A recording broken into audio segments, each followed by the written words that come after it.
How do you prepare for your talk? Do you have a kind of a checklist that you can work through? This is my recommendation for you. And if you don't have a checklist, I can provide it for you. And if you want to have that checklist as a PDF file, just send a message and I can forward this to you. So in this a bit longer video, I have 4 different points I want to highlight. The first is, do you have all the materials complete? The second, technology and room should be really prepared. The third is, of course, how do you look like and how do you appear on your stage? And a bonus as the fourth part, this is about online communication, what you take into account here. So let's start. Are all materials complete? That's the first checklist. And the first should be, do you have all presentation documents prepared? Are they complete? Are they in the correct order? That you know your speech is structured and you don't have to look for items in between because you know what happens one after one. Second, for your presentation, if you present with PowerPoint or with any other file, do you have the file available immediately for the talk? Is it everything prepared? Or do you have a backup just in case? Do you have a USB stick? Do you have the data in the cloud? Do you have forwarded it to the organizing team? Maybe you have your own backup here with you and you can start through immediately after a very, very short break. The third, are you working with props? I love working with props. And if I use them, I prepare them, I hide them. The audience should not see them because it's a surprise, but I can always take them in a moment within a couple of seconds and I can use them immediately in my presentation without looking for left and right, where is my prop? Okay. Next point, maybe you have notes or index cards. If you have them, that's fine in a talk and in a moderation, of course, but don't do it like in an A4 format, in an A4 sheet of paper, because that blocks you from the audience at least partly and it doesn't look really professional. Also, on the back side of the paper, it should not shine through the letters. So you have some stable paper. This would be ideal for your cards. Have a laser pointer at hand. If you use it, just check, is everything fine? Is it working? Do you need a battery? Do you need to upload it? So this is also very important for your laser pointer. And have prepared spare batteries just in case that you can replace them for an ongoing presentation, or you have a second presenter ready to use. You should also have the clock or the time well. You should know the display. Do you know how much time you have for your presentation? Sometimes for professional presenters, it's just at the bottom and you can see the time is running backwards to 0, so you know how much time remains for your talk.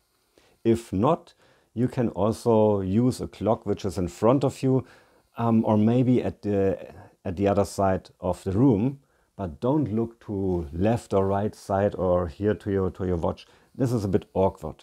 So be prepared for your timing. And about time, can you adjust your presentation if necessary, impromptu?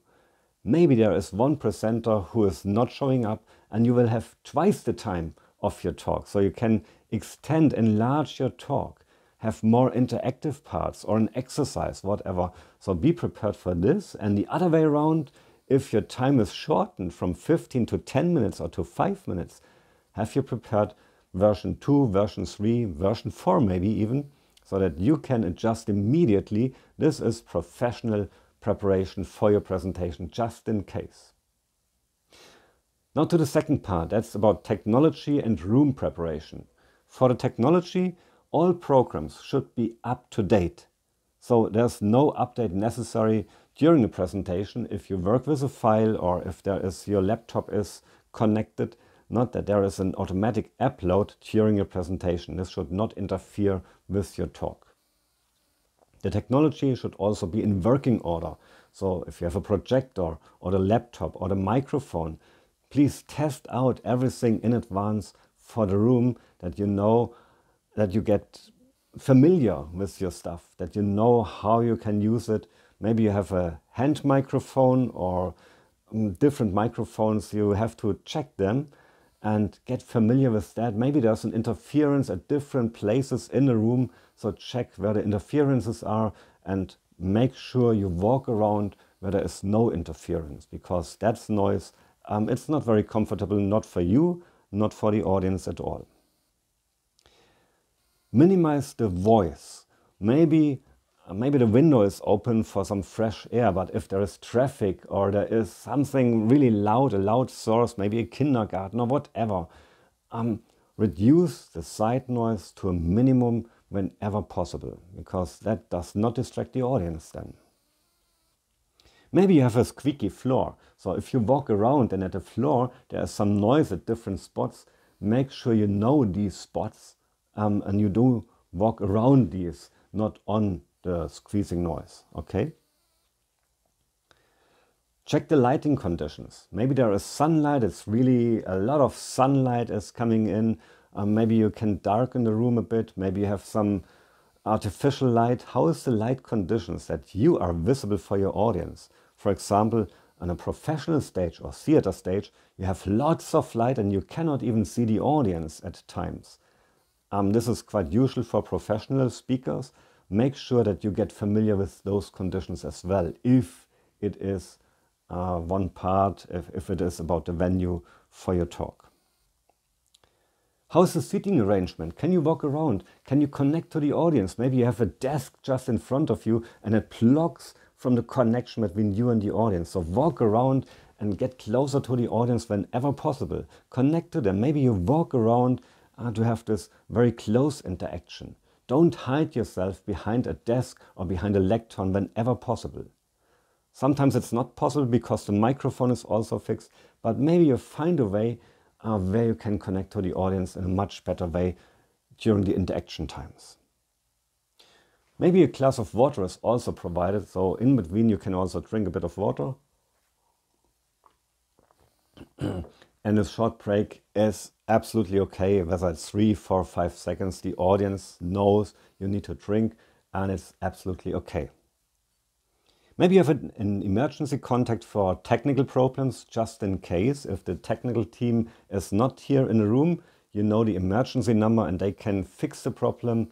And meanwhile, you can bridge the gap in a time for some interactive part or for storytelling or whatever. But make sure the technical team is always there or can help immediately. Now the third point is about your personal appearance. How do you appear on stage? The first is your own mood. In which mood are you? Do you feel nervous? Do you feel like, I don't like this audience? Or do you really love the audience and you look forward? So bring yourself into the right mood with some mental preparation that you connect to the audience immediately. Maybe you have not an artificial smile, but a really sincere smile, and you can again connect to your audience and they like you from the very first moment. So how do you feel? Do the best, have sufficient sleep, and be prepared not to appear here on stage last minute, but take enough time, take sufficient time to appear on stage, and then afterwards also take your time for your audience to connect. How's your posture? Is it upright and self-confidence, or are you more like this guy here? So make sure that you are in the right mood and that you can show your own self-confidence. Is your voice warmed up? Maybe you have sang a song or you have talked to other people that your voice is already in presentation mode from the very first second on. Your clothing should of course fit correctly to you. You should feel comfortable in your clothes. And also what I recommend, my first activity whenever I present at a venue, I check the venue. I want to know the room where I present. What's the background color? For example, you see a green background. I would never wear green clothes to a green background. I need some contrast. So my favorite color obviously is blue, and this is a light blue fitting to this darker green background. If you have a black background, you should not wear black clothing, because then only your face and your hands might be visible. So look for the contrast. Maybe you have some white clothing, or for the white background some black or dark clothing. So make sure you have 2 different colors always prepared impromptu if the room is changing or whatever is happening. Then next point is the clothing should be checked for possible disturbing noises. Maybe you got some jewelry or for the microphone that there is no interference, just check that there's no side noise for your talk. You might have prepared some interactive elements in your talk. So whenever you interact with your audience for questions and answers, a discussion, or maybe a guest speaker appearing on stage, that everything is set up well, the person knows when he or she comes on stage, whatever it is, make sure you have trained yourself and prepared yourself for this kind of interaction. And still, I already mentioned it, at the end, after your presentation, don't run away. Take your time for the audience. So take your time for interactive part after maybe 1 more hour after your talk, that you are there for questions, for exchange of information, because that makes yourself approachable to your audience and it shows your self-confidence and your preparation for the audience for the occasion. This concludes the third part of my tips and tricks for the checklist for your presentation. The last part is the online presentation. And online presentations are special because here you would always have to update your program, whether you work with Zoom or Teams or any other program. Look that this program is at the state of the art, at the last version that you can work with. The most important in an online talk is always the microphone. So look that the microphone is in order, that you are hearable. People can hear you, they can listen to you.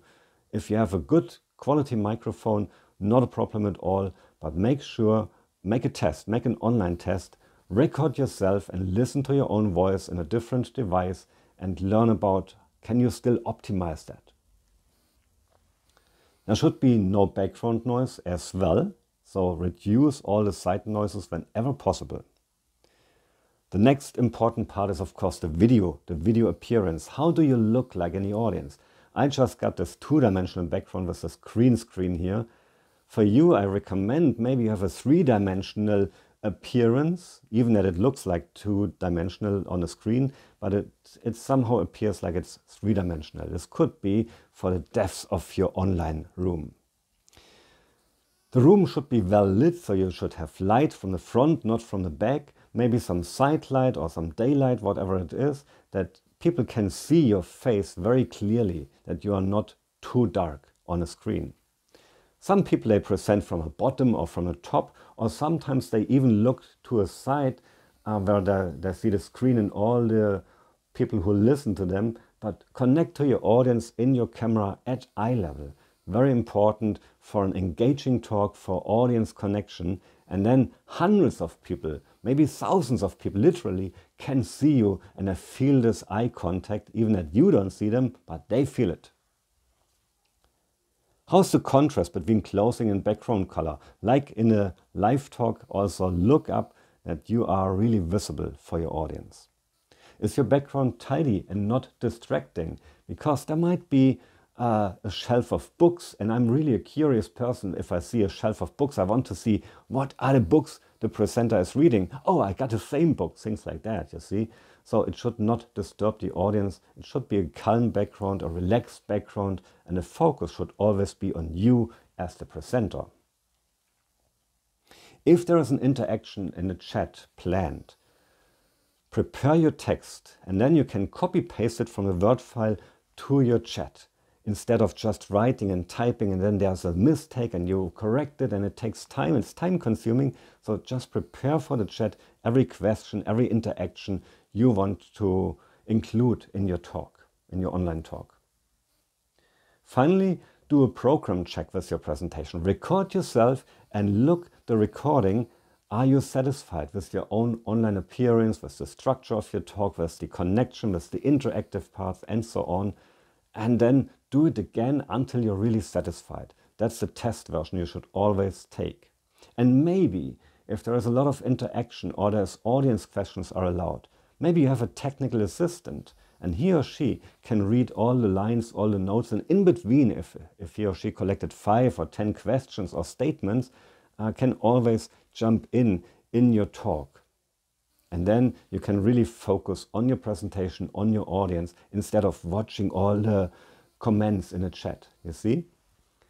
Last but not least, what is your plan B?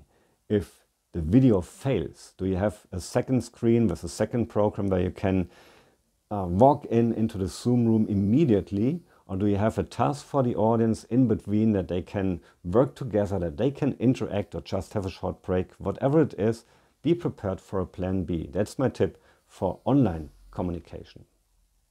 So this is my broad checklist for you. If you want to have this checklist as a PDF file, let me know. I can forward it to you. And if you have any more ideas what we can include in a preparation of our presentation, if you want to add to the checklist, let me know. And I wish you lots of success with your presentation. See you then.